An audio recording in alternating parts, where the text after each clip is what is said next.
Hi guys, welcome to my channel, No Days Off. In today's video, I'm going to be talking to you about my credit history and my financial history. So let's dive in.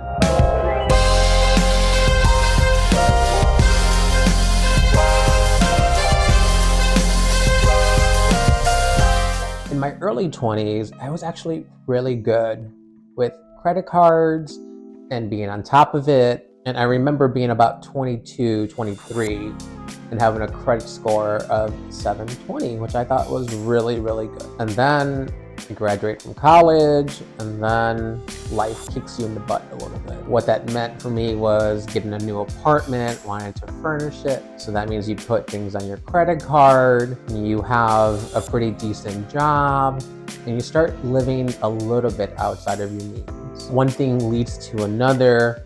You've maxed out one of your credit cards, you're at 80-90% on another credit card, and you're in your mid-20s, so you want to travel a little bit, you want to experience great restaurants. And so what does that mean? You keep swiping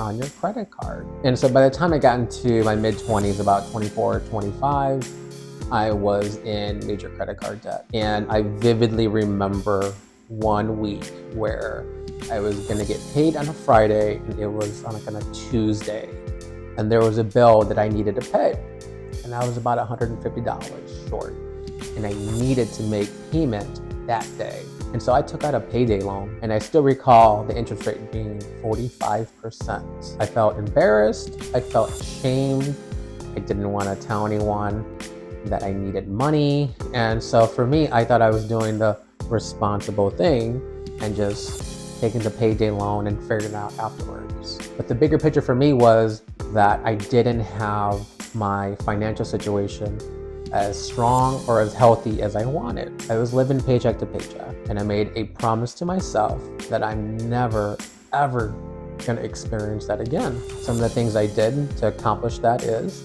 I put myself on a budget. I tracked every dollar that I was spending. I was seeing where I was being wasteful and eliminating that. I got to a point where I enjoyed saving money more than I enjoyed spending money. And that's when I knew things were in a good spot. And it took me roughly about a year to maybe 12 to 15 months. But I remember when I saved my very first $10,000. That felt like $1 million. I've never seen that kind of amount of money. To see a comma in your bank account, I was very proud of the hard work I was doing because it was dedication and it was commitment. And so I used that $10,000 to cover a lot of the debt I owed. I put a lot of it into savings as well. And so for me, it gave me confidence that, look, if you put in the work, you'll see the outcome. Good things will happen. And so then over the next few years, the next 10 years, I just kept on saving and saving and saving and saving and saving till I matched what I was making in terms of my yearly salary I had in savings as well. And I think that's one of my better flex in my career, is that I was able to save that much money. When I got to my mid-20s and was struggling with credit card debt and being late on payments, I remember that my credit dropped to under 550. And so seeing that type of embarrassment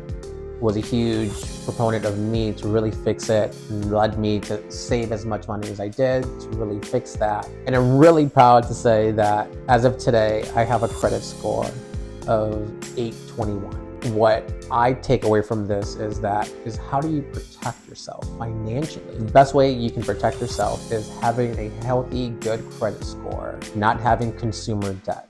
Because the reality in life is that financial disaster will come. It's just a matter of when and how much. The smart people are able to see around the corner and protect themselves by, again, having a great nest egg, having a good credit score. And with those two things in particular, you have many options to protect yourself in any financial situation or hardship that comes your way. So my advice to everyone watching is, how are you protecting yourself for financial disaster? Now I want to dive into something that's really important to me, and that's financial literacy. that's gonna be 401k. It's something that I still kick myself to this day. And this is why. No one ever taught me what 401k is. No one told me that it was a retirement plan and it's a great way to protect yourself was when you get older. But when you're 23, 24, you're so focused on the now and today, you're not thinking about 30, 40 years from now, which was probably my first mistake. Second mistake was then once I learned it was basically someone taking out money out of my check and putting it in this make-believe land, I was thinking, no way. I want my check to be as full as possible, and I'm not wanting to give anyone a piece of my check, my money. Like, I want it all. It was like that for the next 4, 5, 6 years. And I was almost 30 years old when I was at one of my jobs, and the vice president of human resources called me in. And I'm thinking, okay, what's going on here? I was a little concerned, I was a little worried. But then she goes to me, Gus, why are you not putting any money into your 401k? And I was like, Dana, because I want my check to be full. Like, I don't want anyone stealing my money. That's when she was telling me that the company matches 5% of your investment, which I still didn't really understand in the moment. So I asked her, what does that mean? And so she goes, that's when I was really introduced to the phrase of leaving money on the table. And so if I were to put in at least 5% of my check each pay period, the company would invest 5% into that as well. And then that goes into a savings account or to my 401k plan. And that's when compound interest comes. And so then when she explained it to me that way, I was like, oh, I got it now.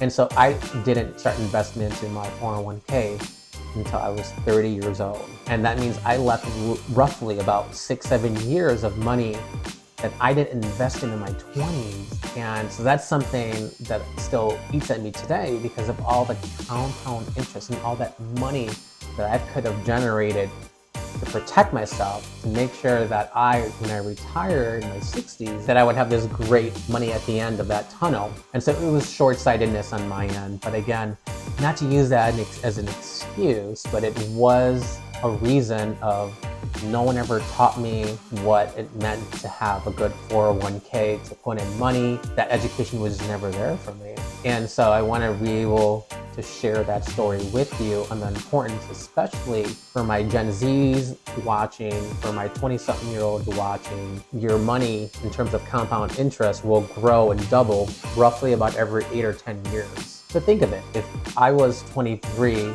and I was able to put in at least $30,000, $40,000 in those 7 years, by the time I would have gotten to my mid-30s, that would have doubled. I think being able to showcase and show you guys and tell you guys that learn from my errors, and that's gonna be invest early and often into your 401k. Because if you're able to take that serious and be disciplined enough, you will 100% retire as a millionaire if you invest well into your 401k. To Dana's point, don't leave money on the table.